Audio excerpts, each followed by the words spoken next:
Few will ever forget how quickly that river can change. In a matter of minutes, the water built up over your knees.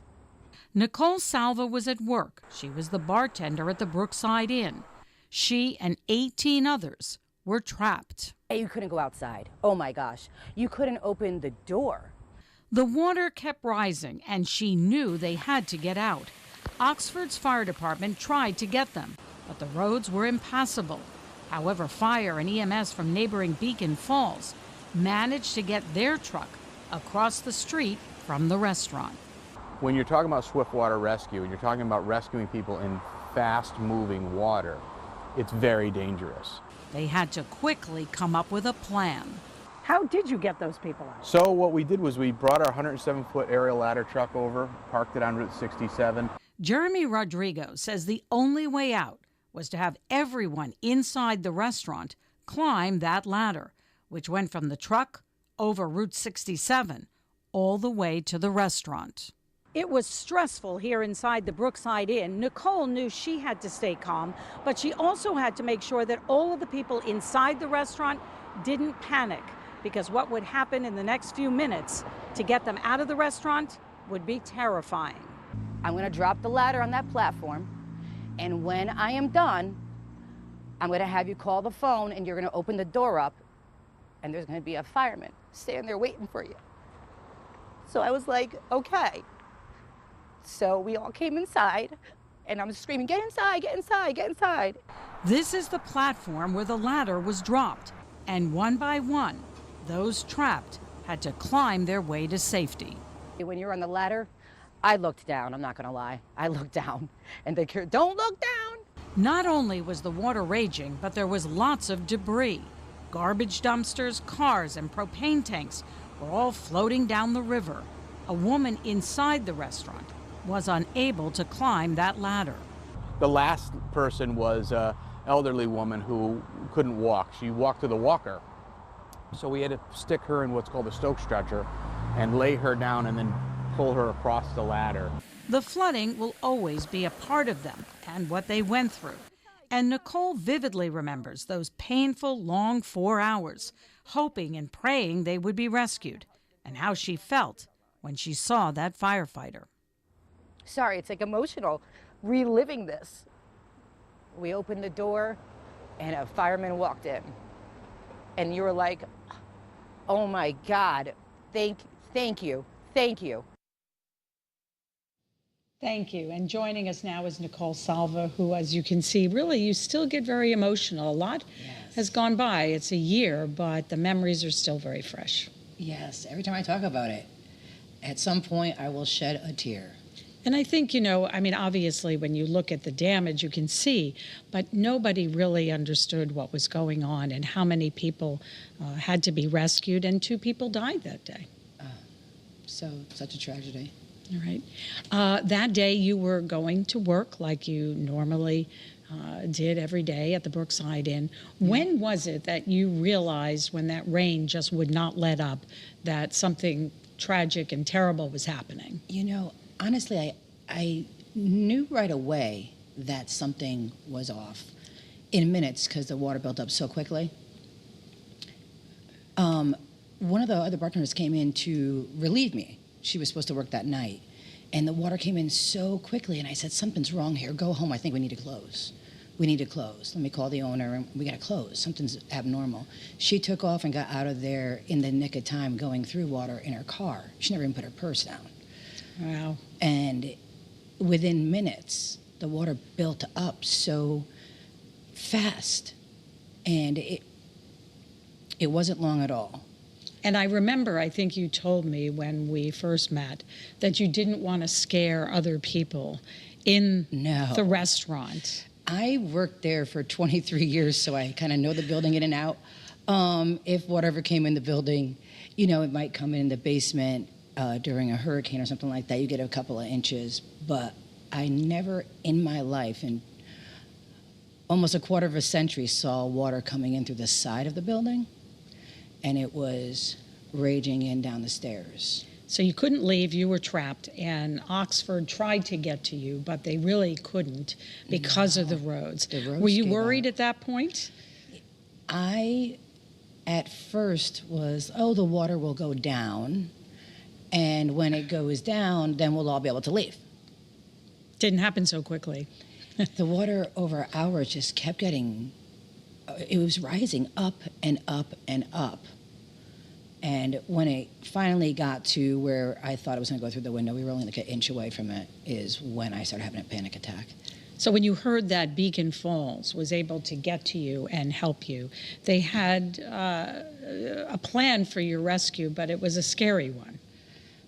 Oh, yeah. Yes. We all had to go over the ladder. We saw over that the raging ladder. waters to get out of there. But at that moment in time, you think you're going to lose your life, but the building's going to come down on top of you. Did a firefighter come with you, each person? No. No, not everybody. I think that video is of Jody, and I believe that only Jody, a fireman, came with. Don't quote me on it. Right, now Jody lived next door, and she door. was rescued with her dog. Yes. Right, so they were able to get Yes. them over that ladder. But if you look at that, and then each of you now, there were 19 of you inside the Brookside Inn. There were 18 of us with Jody next door, made it 19. Made it 19, but you all, in order to escape, had to go over that ladder. Yes. And I believe, as we heard in the story, that there was a woman there who really couldn't. She was in a walker. Yes. So frightening for her that they were able to put her in a stretcher. Was she nervous? What were people saying inside that restaurant? So I have to tell you that the elderly woman, I really tried to calm down. I was the one working, so I just felt responsible to make her feel more comfortable about the situation that was occurring. And for everybody in there, I knew what was going on in the building was abnormal, and I've never seen flooding like that before. So I knew something drastic was happening, but why would you alarm anybody else if you know that? Right, and something that I learned, and I think I shared with you, Jeremy Rodrigo told me, that if you weren't able to climb that ladder, if you fell off, you wouldn't survive. No, you wouldn't have survived. You wouldn't have survived. Did you know that? Do you think that people understood that? Or I suspect they maybe didn't want to tell people that to scare them and make them really nervous. They're not going to say a word. No, you can't make anybody nervous because it might make them clamp up even more. You don't want to do that. It was tough at that moment in time, and you don't really have a choice at that moment. You have to get over the ladder to get to safety. There's no other option. There's no plan B. There's no, let me turn around, I'll think about it. You got to go now. That was your only option. Only option. You got to go now. When you looked down as you were climbing that ladder, Down. right, and they told you not to, but I looked down, yeah. it's okay. We get it. The water was We get it. raging. For somebody else that was on the ladder, it wasn't me, an actual giant dumpster went by, and we weren't sure if it was going to clear the ladder or not, you know? Right, because now I understand from Jeremy, who works for Beacon Falls Firefighting and EMS, that they had a watch person to make sure, because if something large, debris, they would have to raise the ladder, because if not, that could be really with dangerous. People on it, yes. And they spaced us out, a few feet. So, it was like every 5-6 feet, another person started going, and another person started going. And that's how it happened until everybody was able to go over. They went last for the elderly woman. They had to take her in a bucket or a stretcher to bring her over at the end. Was there someone waiting at the other end of the ladder, kind of Yes. encouraging you to Yes. come as you Yes. there was? Was that helpful? Oh, yes. Thank you, Cal Brennan. Thank you, Cal Brennan. Yeah, he was there helping out. Yeah. And even when you get to the top of a fire truck, if no one's ever been on one, coming down from the top of a fire truck, you have to be careful. It's like a straight down ladder that you have to get off of. So you have to be careful that way too.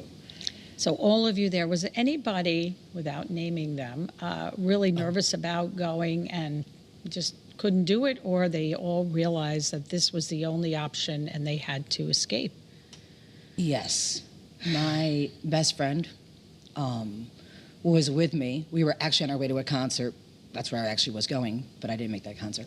Anyways, she was shaking, terrified to go over the ladder. And she said to me, Nicole, she goes, the only reason I even made it over that ladder was because I knew that people behind, I couldn't hold somebody up. I knew I had to go.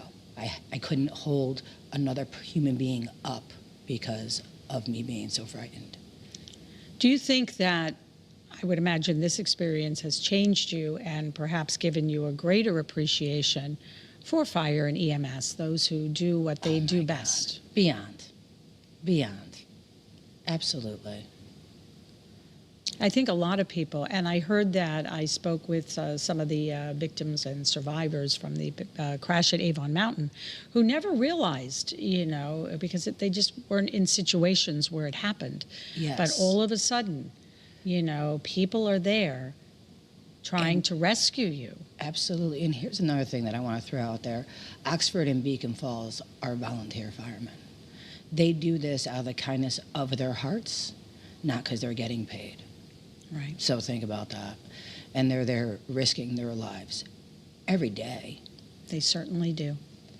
Everyone now has a deep appreciation for firefighters and all those who came to their rescue. Flooding also took a toll on a number of businesses, and it took months to rebuild, and many were closed for months. But the desire and determination were always there. The rain wouldn't stop. It just kept coming. And then the flooding. Fast-moving water swept through Oxford, tossing around cars like they were toys. The flooding was coming through the parking lot, was coming through the plaza. The only good thing was the flooding happened on a Sunday when Creative Starts Learning Center was closed. But destruction to this daycare was unbelievable. What was your reaction when you saw it? I'm very emotional, so it was truly upsetting. There were definitely a lot of tears. It was almost like a moment of shock, like you didn't believe it was true. This is what I saw when I came to the daycare. When the water finally subsided, you could see the watermark on the front door. It was hard to imagine. 5 feet of water throughout the entire daycare. Up along here is where the water line was. These pictures show it all, but Samantha says they're also a testament to how far they've come to get the daycare to reopen. They were closed for 2.5 months. And it's all been redone? Yes, it's amazing how everything came together. It was so good to see children back at their new tables, their belongings in new cubbies. While they were rebuilding, the town gave them a temporary space. There was a lot of work to do. Starting at the top of our checklist, the clean out, the demolition, the electrical, going through down, the last thing we're looking to have done is just our new windows installed. And then an instruction to everybody, take a rest. Yes, take a moment to breathe and just be proud of where we are and where we were before. Just about every business here in this plaza was devastated by the flooding, and it took months for them to rebuild. One business had to rebuild from the ground up and was closed for 2 months. This door had opened and the water just came pouring in, and I'm like, get out. I'm like, go run up there. There wasn't much they could do. Rachel Falbo, the general manager at the Boar's Nest, says floodwater tore up everything. This is what their patio looked like at the peak of the storm. And then there was mud everywhere. Cleanup and rebuilding took months. But after lots of hard work and determination, everyone is trying to move on. And they all agree that what helped them get through this was tremendous support. We would not have been able to do half of what we did without everyone in the community. People bringing food down, helping clean, just even shoveling the mud that was in here was a huge job. And everyone came together, and it was awesome. Oxford truly is an amazing community, and we're really grateful for how much they came together to help us. Incredible to look at all that water and see what people really had to go through for the next few months. And I think you know the owner of the Boar's Nest. I mean, Oxford is a small community. Yes. Everybody knows each other. How important was it that everyone pulled together? You know, you don't, until that moment after the flood, I did not realize how strong of a community Oxford was. I mean, we all know each other, we're all friends. But I gotta tell you, the amount of people that came forward, the people that sent food to the restaurant when I was still there before we were even open just because we were destroyed, the amount of trays of food and love that people gave, it was overwhelming to say the least. I heard it was nonstop. I mean, people Nonstop. just, no matter what, if they were a competing restaurant or it didn't matter. Yes, so generous and so kind. What was it like at the Brookside Inn trying to clean up from that mess? Was it overwhelming? It was, my initial reaction at first was, I don't know if this is going to be salvageable. It was destroyed. The downstairs was destroyed. The mud from the water, it like you needed boots to go down there. It was so thick. Trying to clean it off stuff. Obviously, we had a professional cleaning company come in that sucks it out and cleans everything. Right, and I think part of the other tragic thing about this situation, there was money that came from the state, FEMA came through, but a lot of individual homeowners didn't have flood insurance. And a lot of people had to reach into their own pockets. I believe the owner of the Boar's Nest told me that he had to really spend quite a bit of his money to get back into business. Oh, yeah, so did Brookside. Gary had to spend a lot of money of his own money. No insurance came through either. Right, and I can't imagine that everybody can do that. I mean, yes. It's very, very difficult. Yes. Has this changed the community, do you think that, I mean, obviously, you may look at the river a little bit differently now. Oh, for sure. For sure. I think that the community became stronger. And I think everyone is more friendlier and is trying to make a difference in that small town. Yeah, sometimes it takes a tragedy, and I know those benches that are now outside of Oxford's town hall in honor of those two women who I understand were in cars and tried to get out to safety and were swept away. Yes. Yeah. There is a actual log outside of Brookside, outside the front door, that had gone through the door, and it's still sitting there. Yeah. We left it as a memorabilia. It's beautiful.